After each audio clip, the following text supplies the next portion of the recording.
Sebelum Yesus kembali kepada Bapaknya, ia bersabda, "Aku menyertai kamu senantiasa sampai kepada akhir zaman." Dalam Matius bab 28 ayat 20 betulah janji Yesus ini dialami Paus Damasus ketika ia dipilih menjadi Paus pada tanggal 1 Oktober tahun 366, menggantikan Paus Liberius tahun 352 sampai tahun 366.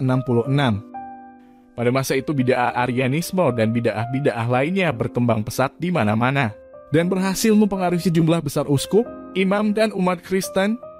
Terpilihnya Damasus sebagai pemimpin tertinggi gereja Kristus sungguh tepat dengan situasi dan gejolak zaman saat itu. Damasus terkenal cakap dan suci.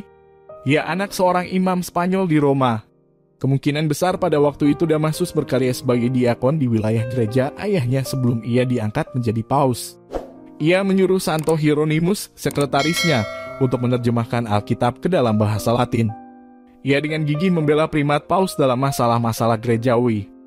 Selama pontifikatnya, katakombe dibuka kembali dan para pesiarah di sana dibesarkan hatinya. Damasus menentang habis-habis tuntutan Ursinus, pendukung ulung Arianisme. Situasi pertikaian semakin menjadi runyam oleh kenyataan bahwa Damasus didukung oleh Felix II.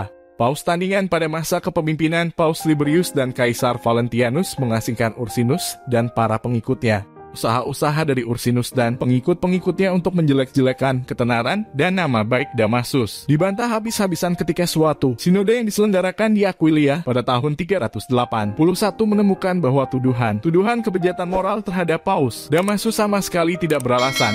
Damasus menghukum doktrin-doktrin berikut: Arianisme yang menyangkal keilahian Kristus, Apolinarianisme yang menyangkal tidak hanya keilahian Kristus tetapi juga kemanusiaannya, dan Macedonianisme yang menyatakan bahwa Roh Kudus lebih rendah derajatnya daripada putra.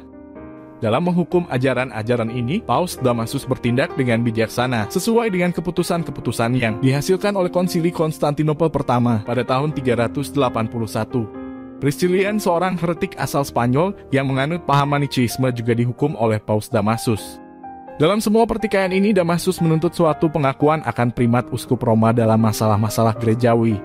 Sebagai salah satu hasilnya, beberapa sejarawan menjuluki Damasus sebagai pengasal klaim atau tuntutan Paus akan supremasi di dalam gereja. Ia secara konsekuen bertindak sebagai pemimpin gereja sesuai apa yang dikatakannya.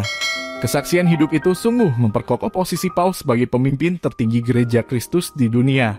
Damasus tidak tanggung-tanggung di dalam usahanya untuk mempertinggi wibawa dan memperluas pengaruh gereja. Ia tidak ingin kalau pelayan-pelayan umat bertindak tidak sesuai dengan martabatnya. Ia tidak ingin kalau mereka tidak memperhatikan kaum miskin.